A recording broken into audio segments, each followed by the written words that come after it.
How's everyone doing? My name is Jacob. Welcome back to the channel.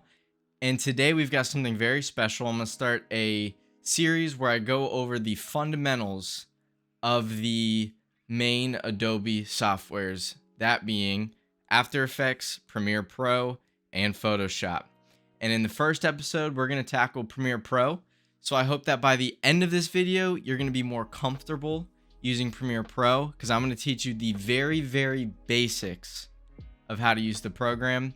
And then later on down the road, we're going to get a lot more in depth. But if you're a beginner to everything, I hope that you stick around. And if you're here, that means you're in the right place. It's because you want to get better, and I want to be able to help you achieve your goals and your dreams. So let's get after it. All right, so we're here in Premiere Pro. And like I said, this video is going to be strictly for beginners, or if you have some experience with it. It's never a bad thing to refresh your memory on this software. So I use Adobe Creative Cloud. I pay the monthly subscription, and I recommend it because you are able to transfer your videos from your computer to your phone very easily. It saves me a lot of time. I do have a MacBook and an iPhone, so I could AirDrop. I just don't necessarily like working on the MacBook unless it's like my last resort. So I have a computer that is made for video editing. So everything on here is going to be done through Windows.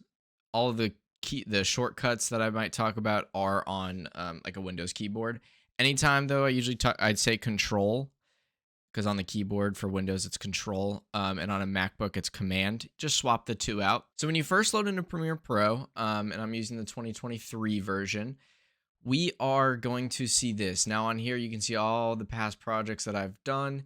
And what we're going to do today, though, is we're going to just, like I said, take a look at what Premiere Pro looks like and hopefully eliminate some of that stress that you get when you first load into the software, because it can definitely be overwhelming. So what we're going to do first is whenever you hit new project, you are going to get prompted with this beautiful page. Now, every time that I load into here, I don't look at a single thing here. But all that I worry about is up here, the project name and the project location. The project location is very important because sometimes the Adobe stuff does crash, and it's very unfortunate when it does. And if you haven't saved your project, you don't want to be out in the dark and not have any video and lose all that progress that you made. So make sure you have a specified location where you'll remember, so that you can always go track down a video that was auto-saved in the instance where it crashed and you did not save. So for this, we're going to name the project. We're just going to do YouTube tutorial. And once you've done that, just come down here and hit create. And for me, I hit replace because I've tested this out before. So once you come into here, this is going to be pretty much a blank sheet. Usually nothing selected. And this usually starts off with that. So this is your best friend. It's going to be your best friend. Right now, we're in a special stage in our relationship where it's a love-hate. It's a love-hate. So let's go over the different tabs and everything that it does. But first, we're going to get in some footage.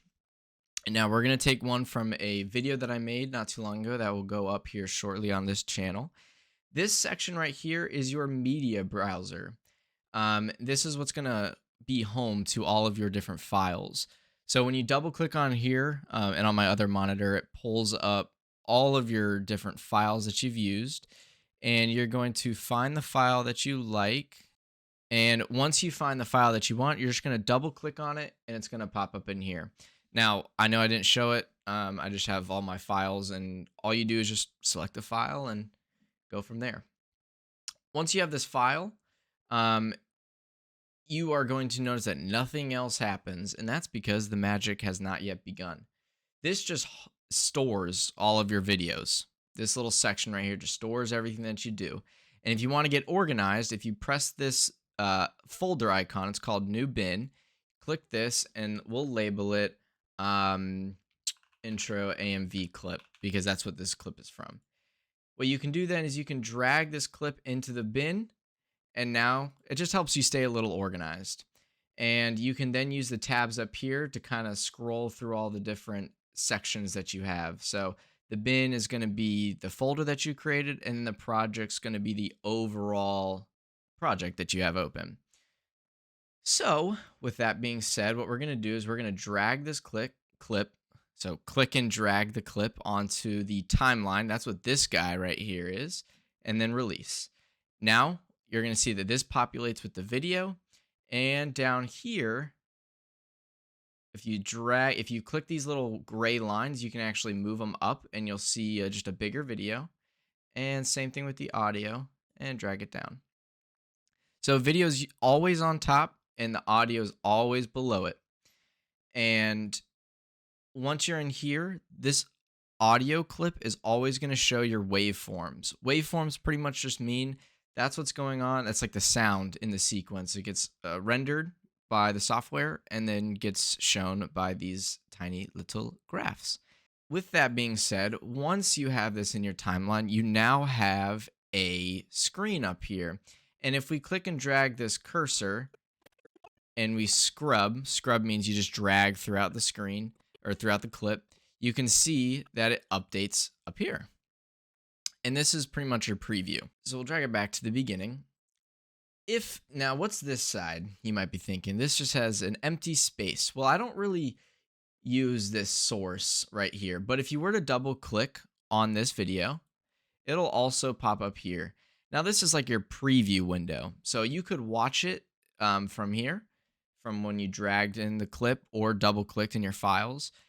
It'll also pop up here. You can watch it, make little notes, and then import it into your sequence. For me though, I find myself spending most of my time in this panel, the effect controls panel. This is the part that tends to be very overwhelming for a lot of people because there are a lot of things. 95% of the time though, the things that I spend most of my time working with is position, scale, and opacity. Those are really the only things that I work with. And if you click scale and drag it to the right, it'll zoom in. And if you click and drag to the left, it will zoom out. If you press this little undo button, it will reset it back to its original value when you first imported it. The position value, the left hand value, is going to move it left if you drag to the left, and it's going to move it to the right if you drag it to the right. The right hand value, if you drag it to the right, it's going to go down, and if you drag it to the left, it's going to go up. These values, if you're wondering where these values come from, it comes from something called an anchor point. The anchor point is this little guy right here in the center of the screen, and that's pretty much just what the video, the screen, the clip moves on. That's how the software knows where and how to move the screen. The next thing is opacity. If you scroll to the left, it darkens the video. Well, I guess it makes it so that if we were to put another clip behind this one, you would see it over the other one. Opacity just controls its visibility. It controls how see-through this clip is. So those are the main different effects that I use. And something fun that you can do is if you press this little stopwatch, it's going to prompt you to hit toggle animation. If you click it, it'll turn blue. And now you'll notice that you have this little diamond here. This diamond is what we call a keyframe. We can see it right here. This keyframe allows you to create animations or to control how a video moves. So what we're going to do is we're going to do something pretty drastic here. So we're going to put this keyframe here, and we're going to set this value. Let's say we just set the left value. If we move it to the right all the way, see that it goes off the screen till it's completely black. All of this information that we just did with this position gets stored into this little diamond. If we go back here, let's go about here because it's a longer clip. If we were to reset that value,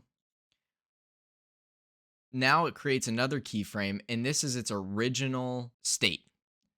If we were to watch this video now from this keyframe, you'll notice that slowly it's going to start moving as it gets closer to that next keyframe.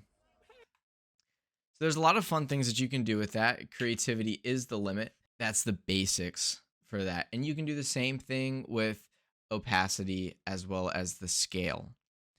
So with those being said, that's pretty much the main 4 windows. Off to the right here, we now have the like special effects window. These are all of our enhancements. So in the effects section, if we click it, it'll open it up and we'll have a ton of different options that we can choose from. So the first one is the video effects, and it just has a ton of different effects that you can apply to the video. The audio transitions has nice little basics, segues between different audios, or if you just want like a little fade in, which just means that the audio starts off silent and then works up to a certain sound level. And then audio effects where you can then get into like echoey sound effects or like distorted things, make it sound like a robot. And then that's pretty much all that I work with. The video transitions page is awful. Adobe has dropped the ball on this one. If you want good video transitions, you do have to spend a little bit of time on it, or you can find presets online. I found a couple of free ones that are pretty nice. Then if we come down into essential graphics, you'll get prompted with our text. Now these ones with the yellow icons, you will not have those when you load in. These are things I've already added. But for the sake of your sanity, just use the basic title. Click it and press the star. It'll turn blue once it's favorited. And next time you come into essential graphics, all you have to do is just hit the star and you'll find the basic title. Now this is text. If you click and drag that text onto the video, we hover over it, you can now see that the text is here. If we were to double click onto that text, we then are prompted with a ton of different options. For me personally, I typically always just find a font that I like and then scale it to its size, change its color, and I always add a stroke and make that stroke black.